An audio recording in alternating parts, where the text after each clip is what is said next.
Welcome to another edition of Inside the War Room. Ryan Ray here, as always. And today we have on a guest talking about China. We haven't talked about China in a long time. It's good to have on Dan Blumenthal, who is the author and also of, let's start the book. He's the author of The China Nightmare, The Grand Ambitions of a Decaying State, and is also, I have my notes here. Where'd it go? There it is. The director of Asian Studies at the American Enterprise Institute, where he focuses on Eastern Asian security issues. You've also worked for the Department of State. You've been to Hong Kong, China. You've been all over the world, it sounds like, Dan. So thank you so much for coming on and talking about China and all the stuff that goes along with that process. Absolutely. Thanks so much for having me. So let's dive into the book. One of the things that you make on a point early on is the end of the Ming Dynasty, in your opinion, is where things really shift for China. Maybe break down for the listeners what happened to the end of the Ming Dynasty and what changes and why you think that is a pivotal time in Chinese history. Absolutely. So we're going back not too far in Chinese history. It's ancient history for Americans because it's around the time that 16 late 1600s when when America was being settled.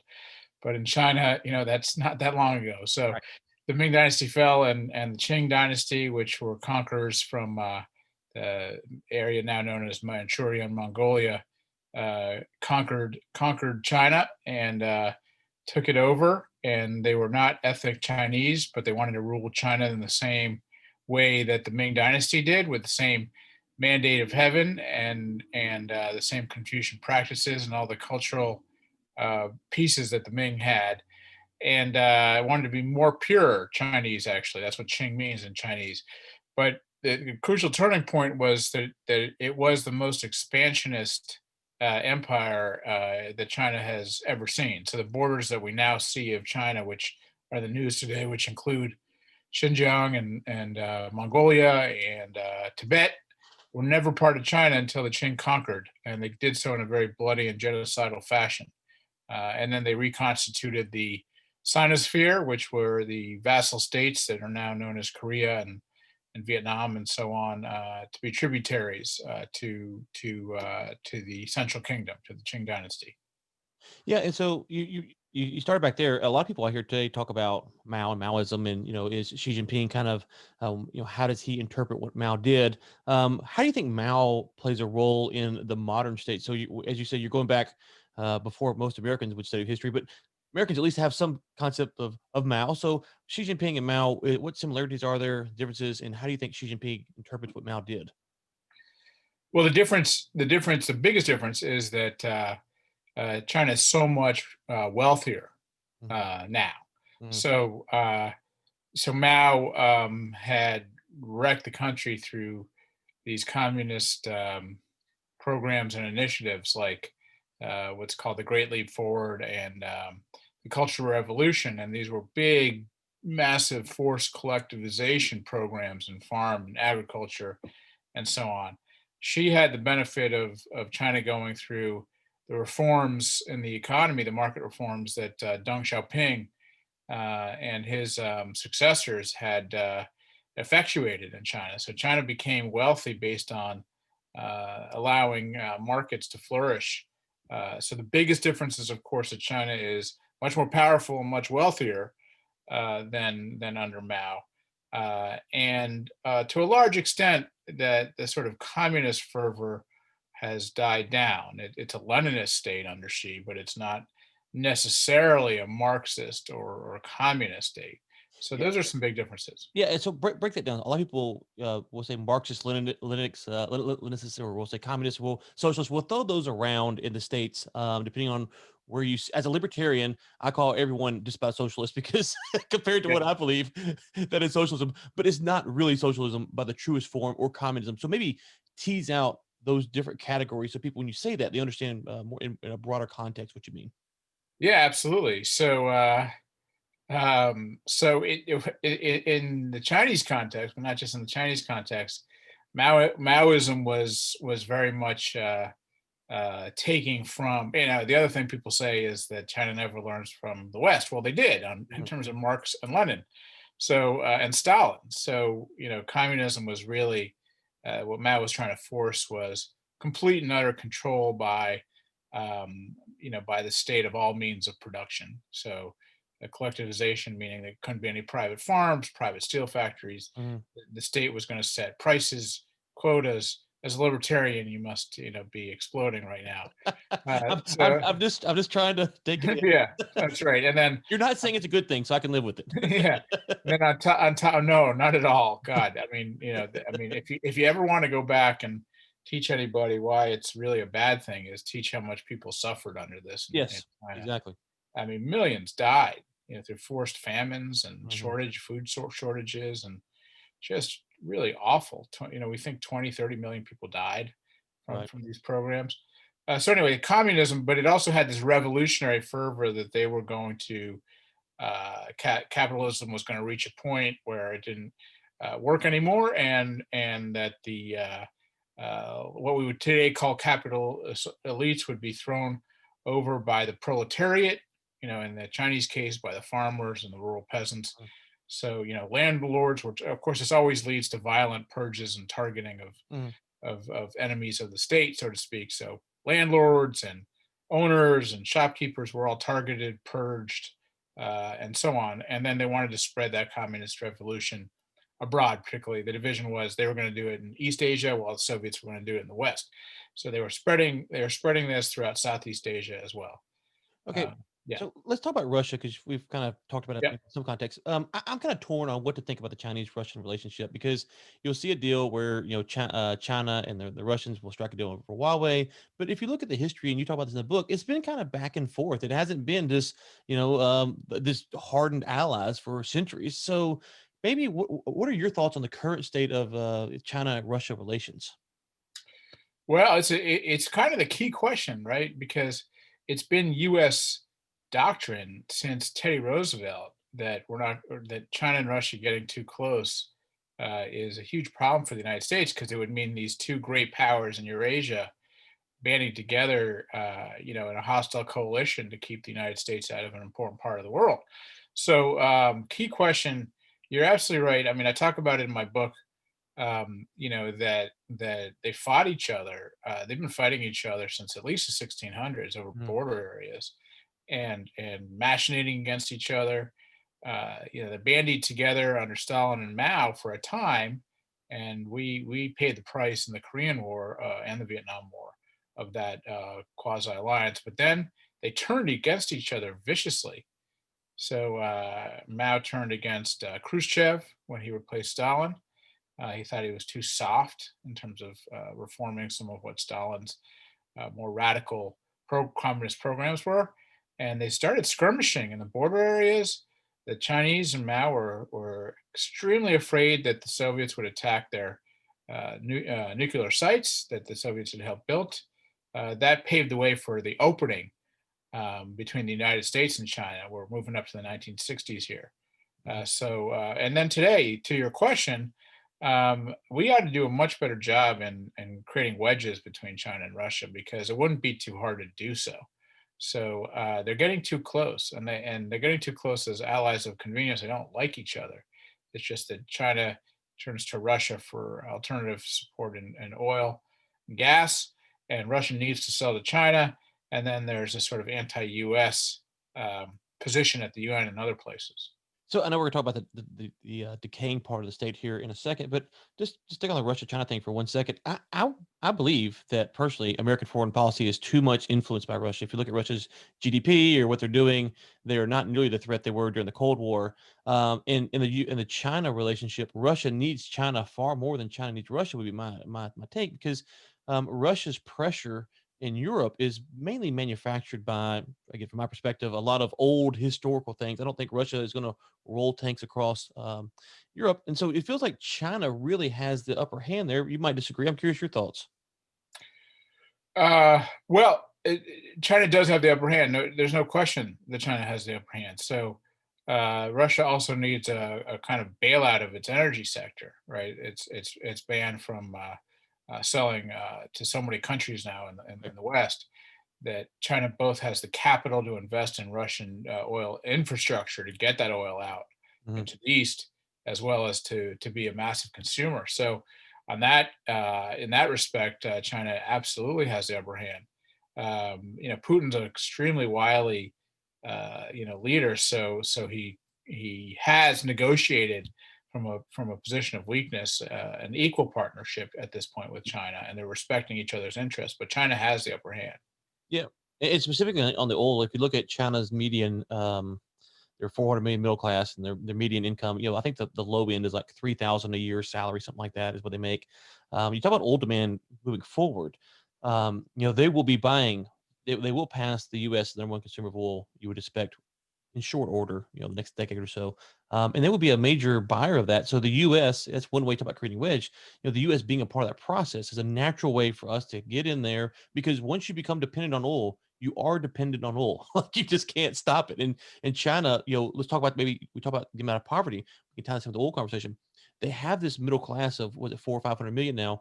Those people cannot go back to poverty. And when I was there last November, they would talk about their parents were in the rice fields and now they're not. So they're not going back to that. So the more we sell and trade with China, the harder it is for them to go back, it would seem, from my perspective. And oil is one of those things. So what are your thoughts on how do we drive maybe wedges without military intervention? Well, driving wedges between the two, absolutely. So we've started to sell shale, both LNG and oil to China. They're a big buyer now of U.S. Oil and gas, and that obviously gives them leverage on the prices and negotiations with the Russians. So that's one wedge.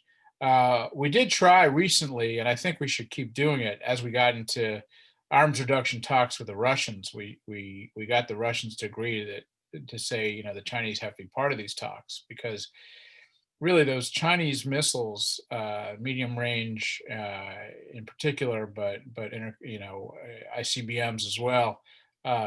Russia's a target potentially. I mean, if you look from a perspective of just the capabilities that China has, Russia should be and is more worried about some of Chinese strategic missile capabilities than we are. So there are all kinds of ways to insist in diplomatic fora that the Chinese are part of things, to make them very uncomfortable and make the Russians very uncomfortable in terms of shared threat perceptions that the Russians might not talk about publicly.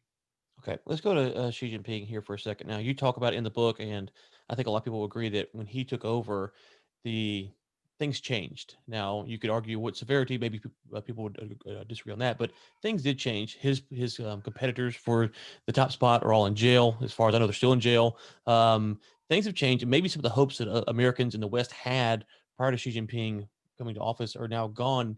Is that, in your opinion, a result mainly of Xi Jinping, or the party was already moving that way and he just kind of amplified that voice? Well, I say in the book, the party was moving in that direction. So it had started. So if you look at, let's say, the peak 2002, 2003, the Chinese had entered the World Trade Organization. It was much more capitalistic.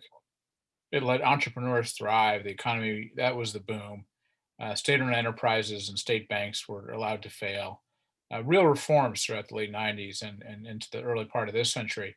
But then when Deng's successors passed from the scene, Hu Jintao, who took over, was a very weak character and could not withstand the attacks from what they call the conservatives, which are really neo-Maoists in China. They said that this reform was going to kill the party.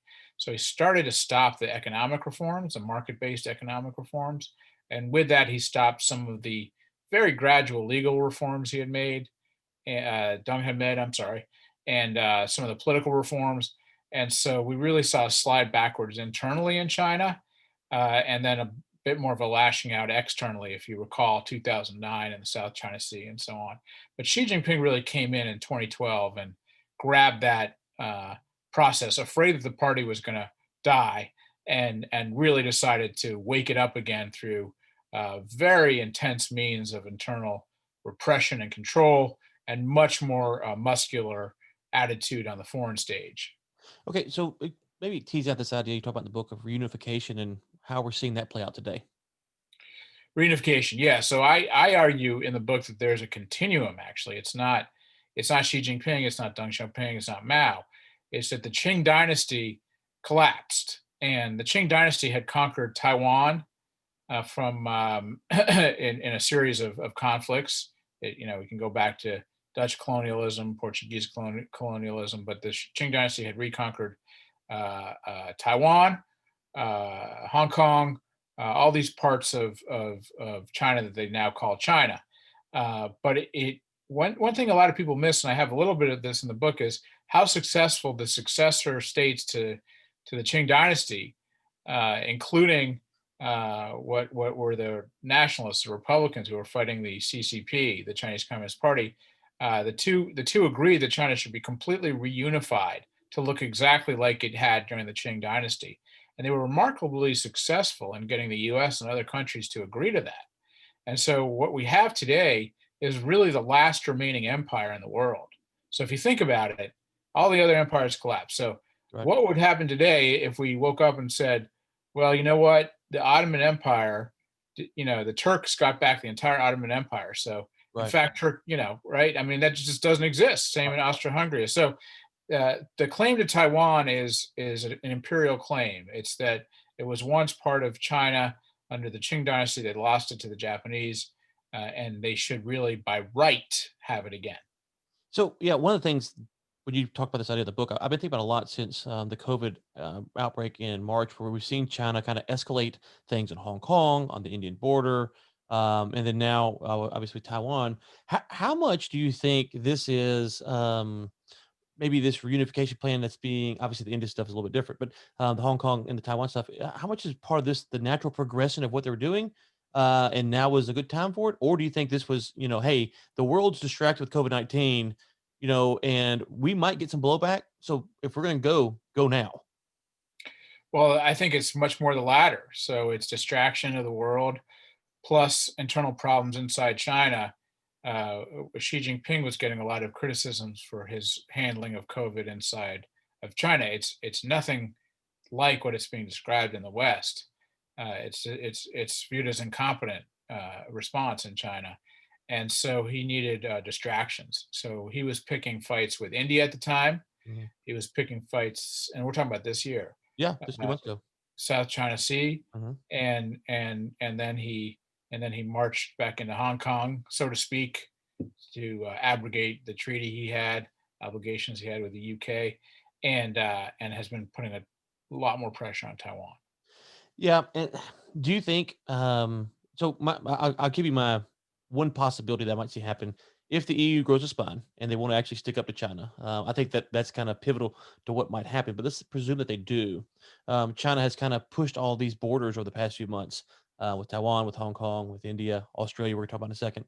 Um, do you think on some level Xi Jinping has kind of given himself more cards to play so he can pull back from some areas if the internationals want to come after him and say, "Hey, listen, the COVID stuff, whatever you think about that, but you guys didn't handle it right, and we're all mad. So here we come." And so now he's got, okay, well, we'll stop with India, or we'll work out something with Australia, or we'll leave Taiwan alone. Or do you think maybe that's part of the thought process there?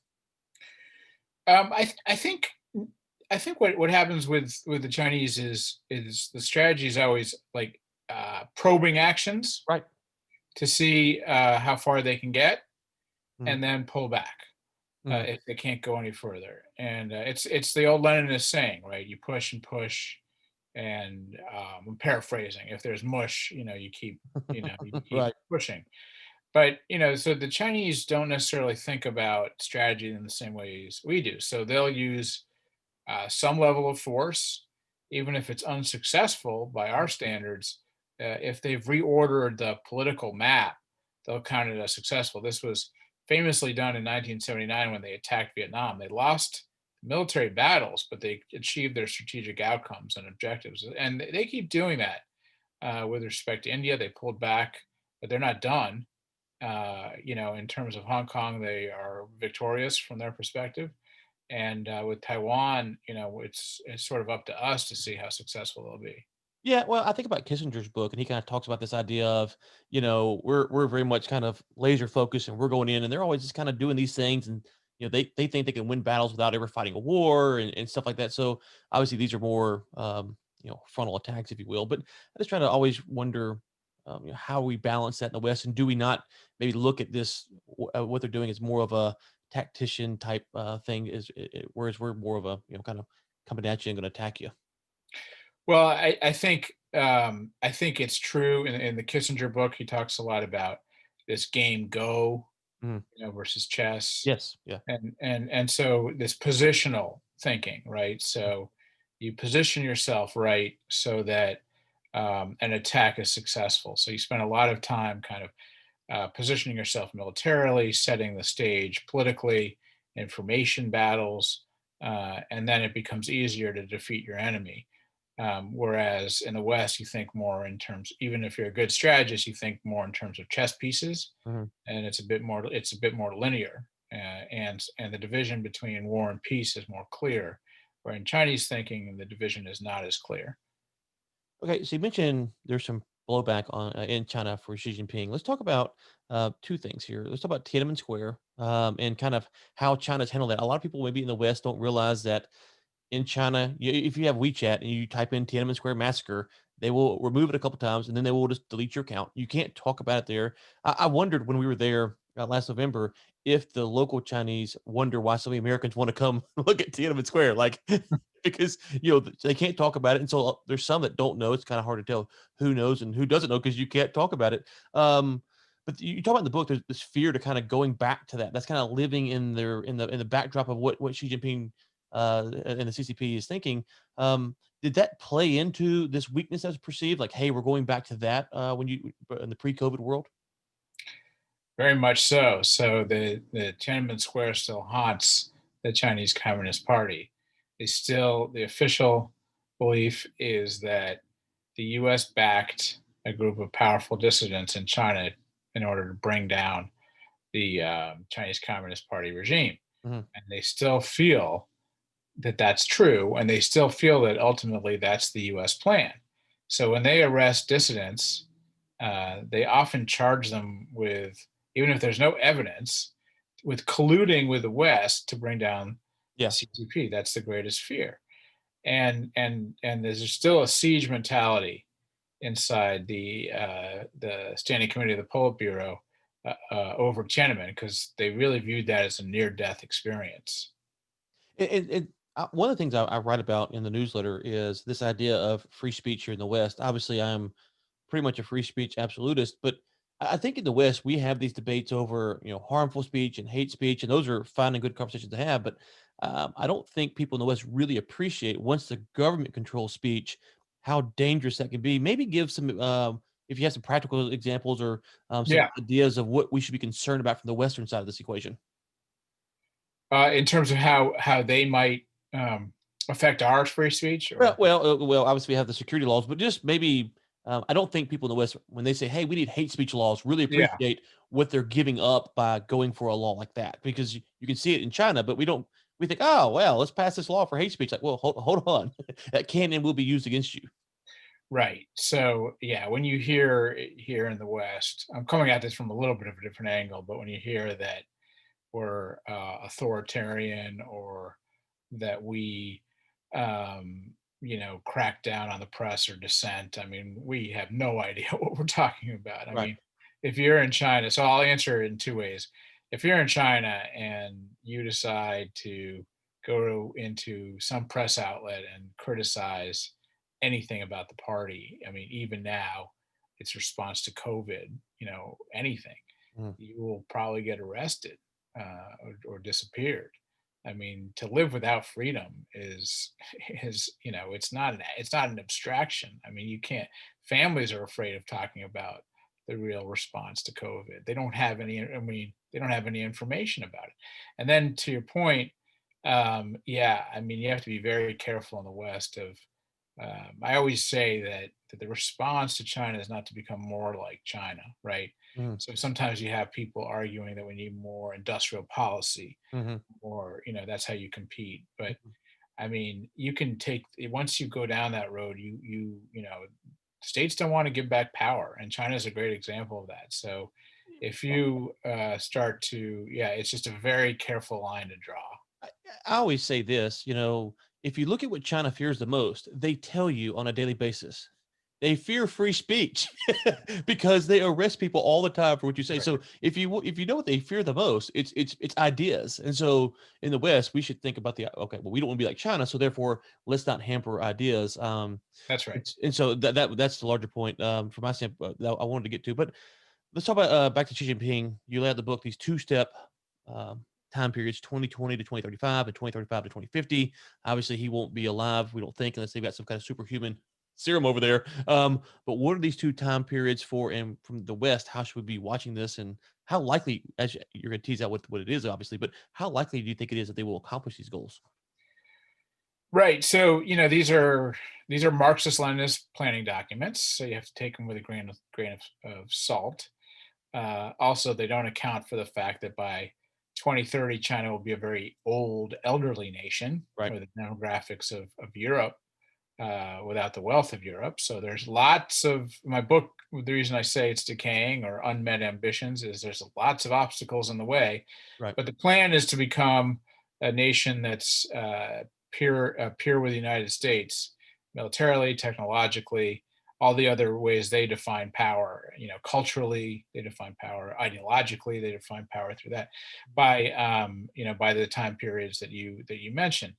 I will say that I've been watching China for a while now, including inside our government, inside our Department of Defense, and they have been on plan when it comes to military modernization. They've done exactly what they said they would do, even though it was poo-pooed here. So we have to take these documents seriously to get a notion of what they want to do. Mhm. It's not that they'll meet all their plans or they'll realize all of them, but we have to get a sense of what they want to do. We also have to figure out how to frustrate some of those plans. Yeah, you mentioned military technology. General Spaulding's book, I can't remember the name off the top of my head, but he's very concerned about the military technology from a couple different angles. We've had some of our fighter planes built in China, parts of them at least. He's worried about their, Huawei and stuff like that. Um, but that's one perspective. But if you go to like Nigeria and you look at some of the military technology that they've bought for the Chinese, it's junk. It doesn't work very well. So I'm kind of torn on the military technology because this is the problem that I have with the China discussion generally. Is that on one hand, some people view China as a very big threat and they're very grandiose and they have these big things and they got these people and da da da da. And it's like, okay, that's a real threat.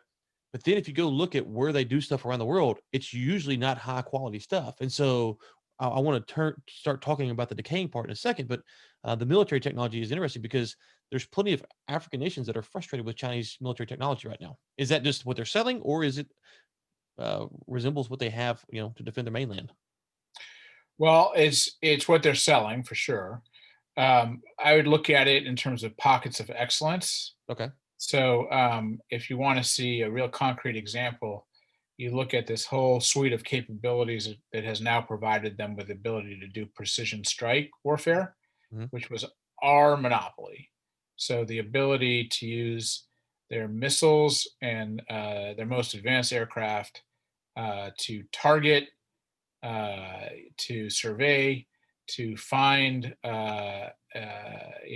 military assets of ours in Japan and elsewhere, also enabled by their space-based capabilities and their cyber capabilities.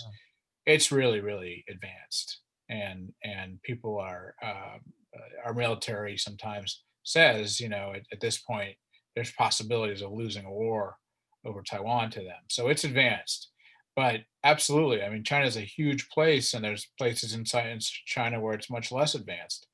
Let's say away from the Taiwan Strait or across from Japan. Also, the scale is so massive. I mean, we don't know how certain units would operate Hmm. in wartime, but it's certainly advanced. Okay. So let's talk about the decay. That's part of the book. And when I first started looking into China, to me, the most obvious thing, um, from kind of a novice perspective, was the Belt and Road Initiative. To me, that was the I would read people talk about how great this is, how China's going to dominate the world, and I have a little bit of experience with Africa, and I was just sitting there going, the people of Africa will eventually wake up and say, no, no, no, we're not going to take this anymore. And what is China going to do? Are they going to go invade some African nation? That seems unlikely. And once one African nation does it, multiple African nations would do it. Now, this is pre-COVID. In the COVID world, we've seen African nations starting to say, you know what, we're not really looking to pay you back that money. We're kind of wanting to cut ties, and others have tied the bonds. To me, the Belt and Road Initiative is one of the biggest um, vulnerable points for China, and everyone agrees with that. What is your take on that? Well, I agree. I mean, they're overstretched, and but it's only true if we take advantage of it. So, if you think about a competition with two competitors, if only one is competing, let's say putting out a big initiative like the Belt and Road Initiative, and even if the work is shoddy in Africa, and even if it's corrupt, and even if Africans are concerned about being indebted to China, if there's no alternative, then they're going to Right. adopt it, Sure. right? So in the abstract, the U.S. and the West has to offer better alternatives and undermine it. But yes, they're China is overstretching. That's part of the criticism, frankly, she is getting. So they have to spend foreign currency reserves in order to fund these projects.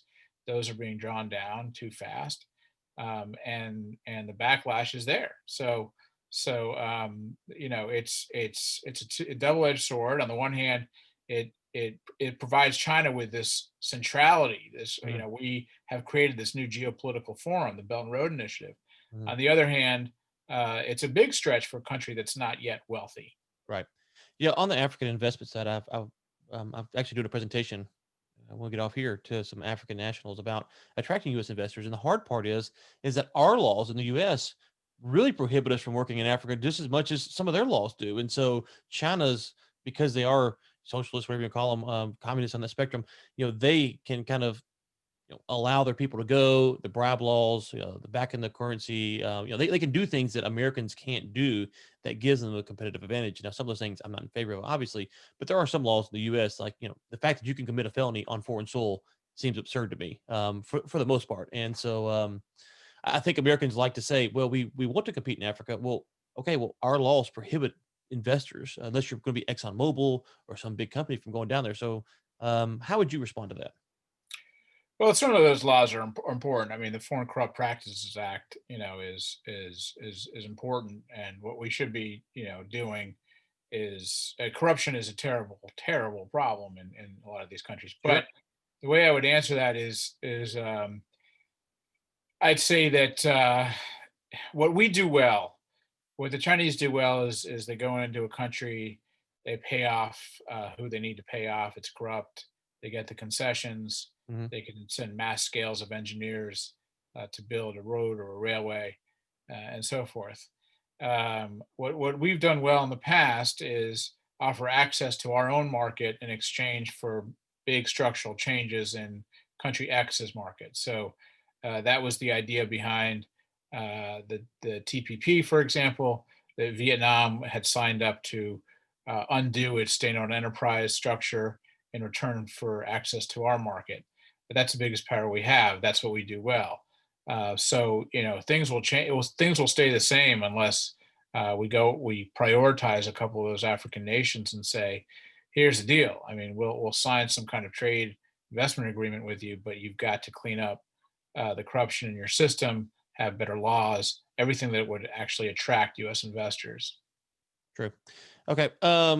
You mentioned this a couple times. Let's talk about the aging population. That is another thing that is doesn't. You had the one child policy, and it's weird because I think it's either your book or another book that reference people walk around with multiple kids and how they're kind of getting funny looks. And I can't remember where I read that at, but I was recently talking to someone about the.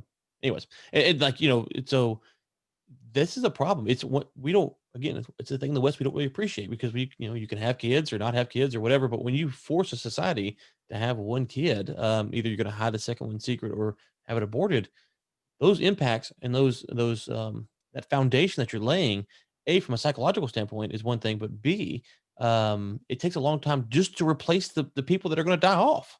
And so do you think that they can overcome this problem? I don't. I mean, not unless they have an immigration policy. It's too late.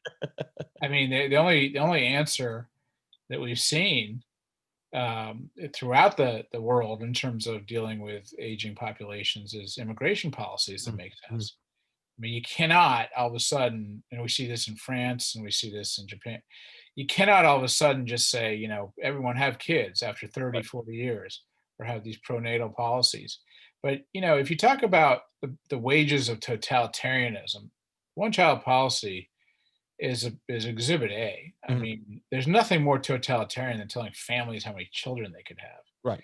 And the country's paying for it. So not only do they have too many aging people and not enough young people, but they also that created a huge distortion, and they selected males over females. Mhm. So the amount of sex selective abortions in China is just a human tragedy.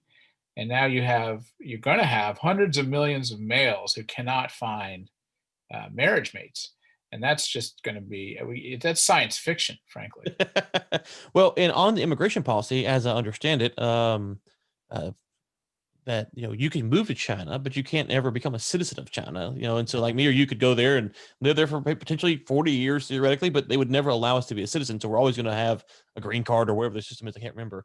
And so you talk about immigration, that would be a fundamental shift in their policy. It's not like they're going Yes. to expand the number of people who can become Chinese citizens.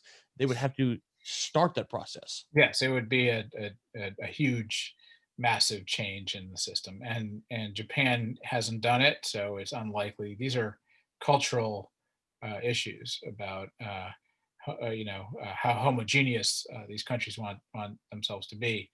Right. You could see things like massive sort of guest labor programs or something like that, but in terms of actually overturning this destruction of the family structure in China, I don't see it. Yeah, another thing, curious your thoughts on this. If you did have immigration policy, presumably people that would move to China would be a little bit more wealthy, could afford living in a nice city. You have these people who are not in the nice cities who are wanting to move in to get a job. Now they're put lower on the pecking order. That might cause some unrest as well. So this whole idea of we're going to plan it out, you can just see that there's probably a litany of other issues I'm not even thinking of right now that they could cause if as they try to undo this. Immigration might actually cause problems with the folks who can't afford to move to Beijing or Shanghai or where they want to live at because now you have all these foreigners that are moving to the cities. Well, they also have this population control, another totalitarian experiment that is failing, and on top of which, so if you're a poor rural person and you want to move to a city, it's been done obviously in a mass scale, but you don't even get the urban rights that say you move to New York City or something like that. You'd be considered a resident of New York City with all the rights and privileges, buying an apartment, driver's license. You don't have that in China. They're still trying to restrict it. And on top of which, these people who live on farms in China don't have any property or land rights. Mhm. And so they're not getting any sort of wealth out of their land or so that again is why China's economy is stagnating over the long term. Yeah, and so I was reading, and I know I was trying to watch this before we got started. That you and H.R. McMaster just did a discussion or debate. I was watching a little bit of it, and I read the debate between H.R. McMaster and um, Kishore, yeah, yeah, from the monk debates. That's what I think the yeah. monk debates. And one of the things that stuck out to me in that debate was that when you look at these things, when you look at China, there are a lot of problems. And you talk about this decay, and you talked about kind of one of the problems that the Soviets had was these elites at the end. They were kind of, they had a lot of money, they had a lot of power. They wanted to overthrow it. I can't remember the connection with HR now. I done lost that. But anyways, we were working on some deals with Chinese investors at the beginning of the year. And oh, I know what it was. I know what it was. We're looking at some deals with some Chinese investors at the beginning of the year, like January. And they called me up and said, "Hey, listen, we're done for the year." I'm like, "What do you mean you're done for the year?" I'm like, "It's Wuhan. Come on, guys. It's a little virus in Wuhan. Let's chill out." They're like, "No. We're done for the year." Um, and they've been done for the year. And so one of the things in that debate they pointed out was that why do all these people go back to China? Now that's a fascinating question, but it's not as clear cut when you live in a totalitarian society that why you're going back or why you're not going back. Those answers aren't exactly clear. But the rich elites in China, if they have freedom to kind of do what they want to, they're probably willing to stay. But if they don't, they're going to either look for a regime change or to move their money outside of the country. I think that's something that you talk about in the book a little bit, but doesn't get enough discussion. That listen, the political elites or the corporate elites, I don't care what country you're in, they got some sway, and so maybe break that down. How might that Yeah. play out, and where we're at in that process right now. Well, they are voting with their feet, and if they can get their children out, I mean, just go to any university in the United States or the UK or Australia, or even prep schools, high schools. If they can get their children out, they get them out. And if they can buy property in the United States, just go to or Canada, Vancouver, San Francisco, they buy property. Mhm. And it's not necessarily the case that they're going to leave permanently, but they are hedging their bets big time. And that's not just that's CCP, high level CCP Mhm. figures and their children. So part of it is to get them educated, but part of it is absolutely to bet, to have a hedge in case things go awfully wrong for their families, or they get targeted or something happens with the regime. So that is not a show of confidence in Xi Jinping. Okay. What other weak points or things that maybe in the book that you wanted to discuss that I didn't get to that you want to mention? The book again is The China Nightmare: The Grand Ambitions of a Decaying State. We'll link to it in the show notes so people go check it out. But anything else in the book that you wanted to touch on that I didn't get to? I think you covered it pretty well. I mean, if you want to cover the weak points, I mean, you know, if we take advantage of the geography, they're surrounded by U.S. allies, mostly Democratic U.S. allies. So that sort of offers us a strategy if we want to take it, which is how to push back, how to resist expansionism. The geography is for China is not good. One coastline. The other, of course, you touched on the demography and the economic slowdown.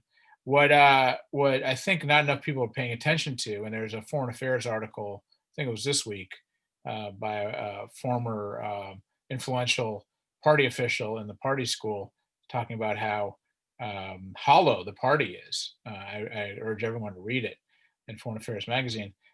Is that the elites inside the party who can are really starting to really blatantly and bluntly criticize Xi Jinping for missteps, for arrogance, for incompetence.